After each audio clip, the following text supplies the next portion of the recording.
Imagine this for a second. What if every single time you felt that hesitation, that flash of self-doubt, or you've just hit a wall, a plateau you can't seem to break through? Was it wasn't you? Right. What if it wasn't a real limit on your capacity, but just, well, old clunky software running in the background of your mind? That is the hard-hitting truth we've pulled from the source material for this deep dive. The research points to a really staggering reality. Something like 95% of people live their entire lives dictated by this subconscious programming. 95%. And they never realize they have the admin rights to rewrite their own code. Exactly. They don't even know they can get into the system's back end. And we know you're here because you're not satisfied being in that 95%. You're ready to, take control of your own mental architecture. So our mission today is pretty clear. We are going way beyond just feel-good motivation. We're diving headfirst into the hard science of neuroplasticity and brain optimization. We've synthesized a ton of sources, from neuroscientists, from peak performance experts, to really isolate the specific, measurable techniques that people use to physically rewire their neural pathways. And these pathways, they're the silent governors of everything. Your achievement, your confidence, your ability to grow. We're basically handing you the playbook. So let's unpack this, starting with the problem itself. The idea of the brain as a computer. It's the most powerful supercomputer on the planet, but most of us are running our lives on, outdated software. Software that was installed when we were kids. And often without our knowledge or consent. It's almost an architectural flaw in how we develop. Neuroscientists estimate that by the time you're just 7 years old, 95% of your core beliefs are already set. Your beliefs about yourself, about money, about the world. All of it.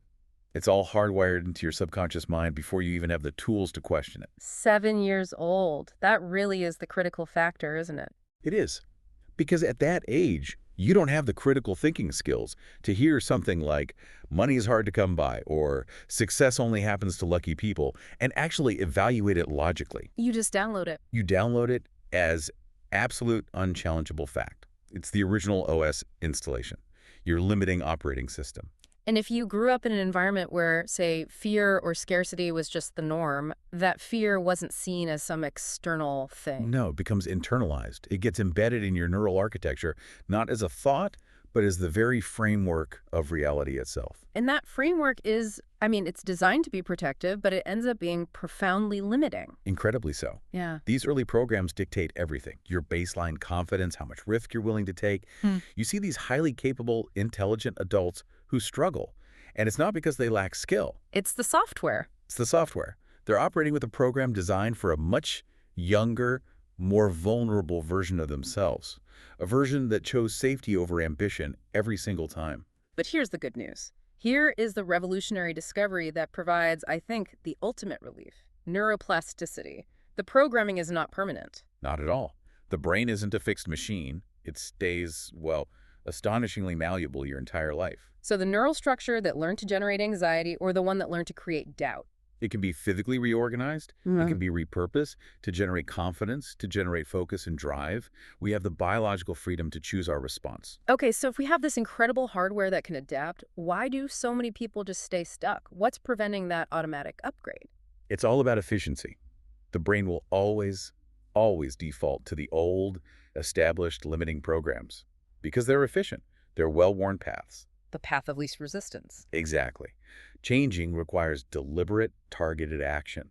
You have to consciously interrupt the old loop and then install better pathways through strategic conditioning. And that brings us to how the brain actually builds what we call reality. This is where we have to challenge a core misconception, this idea that we see the world objectively. We absolutely do not. Your brain gives you an interpretation of reality. And it's filtered completely by your existing programming, your beliefs, your expectations. To understand why, you just have to look at the sheer volume of data we're processing. Give us that mind-blowing statistic again. Okay, so your nervous system is being bombarded with about 11 million bits of sensory information every single second. Everything you see, hear, smell, feel. 11 million per second. But the conscious mind, the part of you that's listening to this right now, can only handle about 40 bits per second. 40. That means 99.999% of what's happening around us is just discarded. It's thrown out before we're even aware of it. So what's making the decision? How does the brain choose which 40 bits to let through? That is the job of your reticular activating system, or the RAS. Good RAS. Think of the RAS as a neurological filter. Yeah. It's the very efficient security guard at the gate of your consciousness. It's a bouncer at the club. The bouncer, I like that. Its primary function is survival, but its operational rule is simple. It prioritizes information that confirms what you already believe. So the RAS is a powerful servant to our programming. If my brain is programmed with a belief like I'm unlucky, the RAS will literally filter my reality to find evidence of that. It will actively scan your environment for proof that you're unlucky, and it will ignore everything that contradicts that belief. It will ignore that promotion, that lucky break, that unexpected success. I see this all the time. You decide you want to buy, say, a bright red truck. Before that moment, you never notice them. The second you decide, suddenly they are everywhere. Exactly. The trucks were always there, the world didn't change, your RAS programming changed, your filter got an update. So two people can be in the exact same business meeting, right?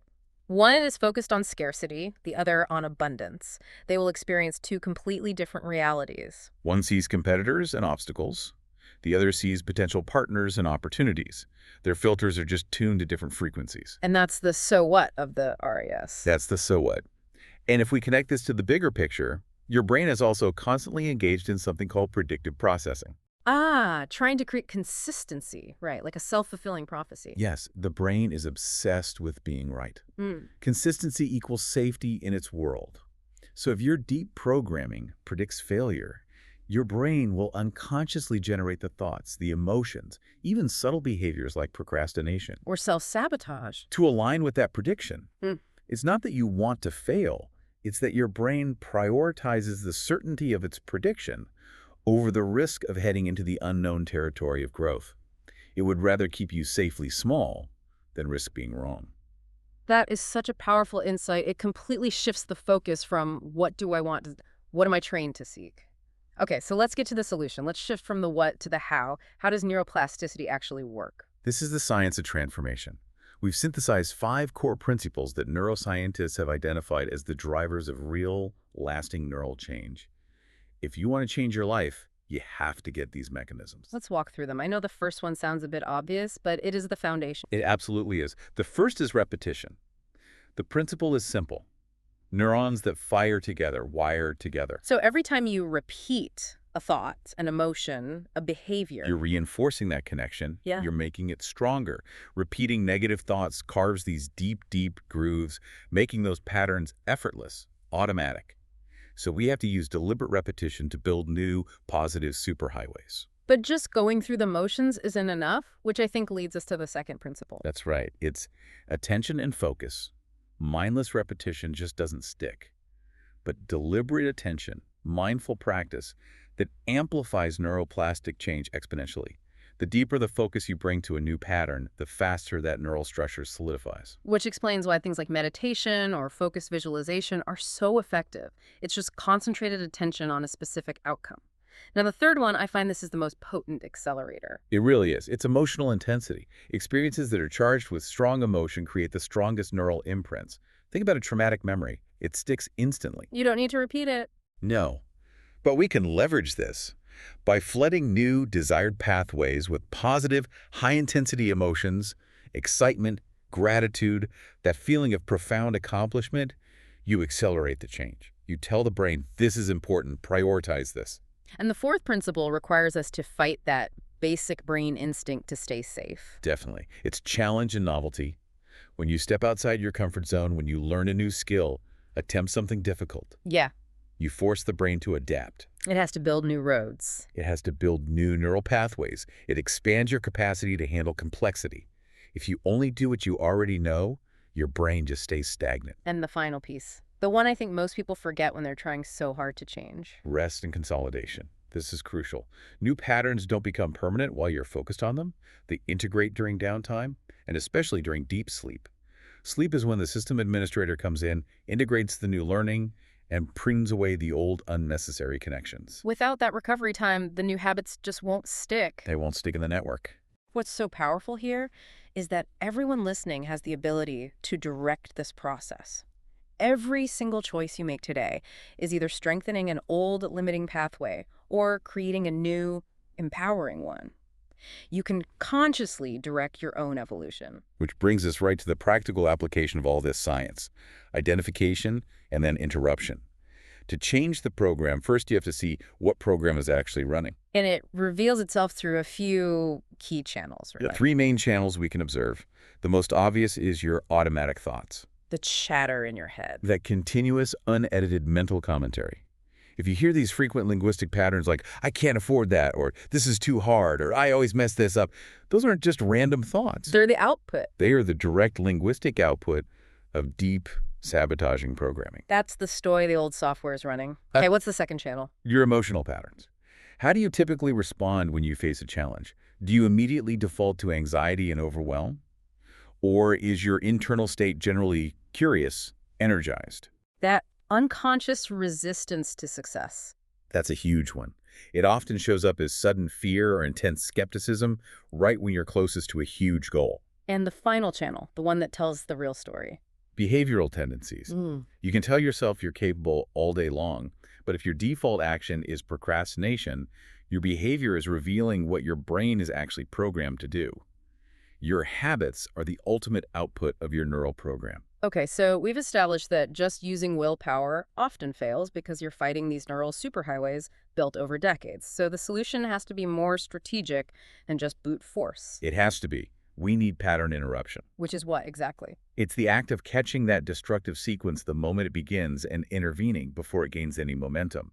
The first technique is metacognitive awareness. Stepping back from the thought itself. Precisely. So instead of being consumed by the thought, I am a failure, you practice stepping back and just noticing, I am having the thought that I am a failure. It's a small shift in language, but huge in impact. It creates vital psychological distance. You are no longer the thought. You are the observer of the thought. That little gap gives you the space to choose a different response. So once you create that distance, how do you disrupt the momentum? Through immediate disruption. Because these negative patterns are like high-speed trains, you have to break the circuit instantly. So something physical.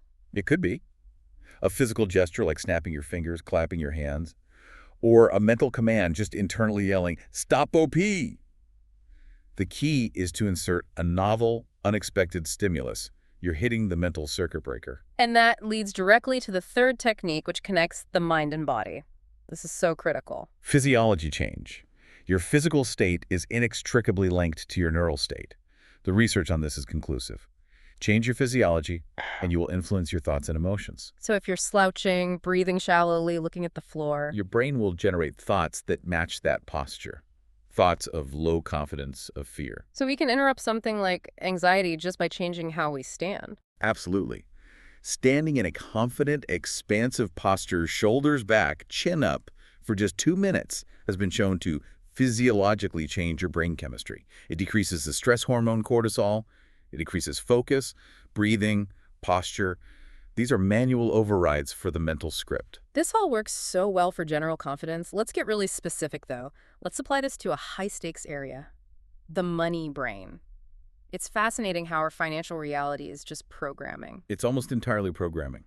Your entire relationship with money is controlled by neural networks that were installed very early on.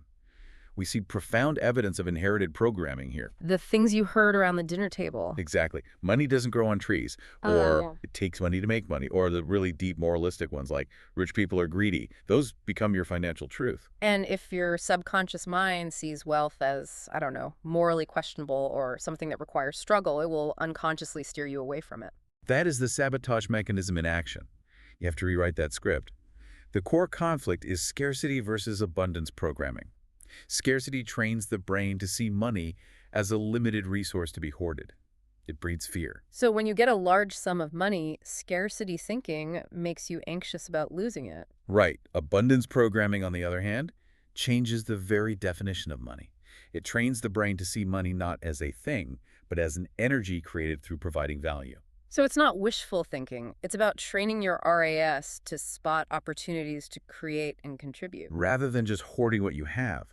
And this all hinges on one crucial trainable skill: delayed gratification programming. Wealth creation demands that we consistently sacrifice short-term pleasure for long-term benefits. Which is a biological battle. The brain wants that immediate reward. It does. So rewiring your money brain means consciously training yourself to get pleasure from investing, from long-term planning, from watching that incremental growth, rather than the instant dopamine hit of just buying something. And tying it all together, the ultimate shift is about value creation programming. This is moving from an employee mindset, trading your time for a fixed rate, to an entrepreneur mindset. Which is focused on solving bigger problems, on creating maximum value for others. That's the fundamental truth. Yeah. Money flows to those who intentionally create the most value. So what we've really established here across all these principles is that you are not a passive victim of your past. Your brain is a dynamic system, and you are the architect. Every single time you successfully choose a different thought, a different emotion, a different action, Yeah. you are literally sculpting your future neural architecture. The power in that is profound, and it's a continuous process. So since we've been exploring challenge and growth, let's leave our listeners with one final thought that kind of builds on this idea of resilience. Let's think about the concept of anti-fragility. Mm. Most people strive for resilience, right? The ability to withstand a shock and just return to baseline. To bounce back. To bounce back. Anti-fragility goes further. It's the ability to become stronger, smarter, and more capable because of stressors, failures, and setbacks. So if the brain learns best through novelty and challenge and strengthens itself through emotional intensity, then failure isn't an endpoint. It's high-intensity fuel for a neural rewrite. So the question to leave with is this. What systematic practices could you begin implementing today in your finances, your career, your relationships to program your brain to transform setbacks into fuel for growth, making you truly anti-fragile? That transformation begins the moment you consciously interrupt that old script and decide to install the new one.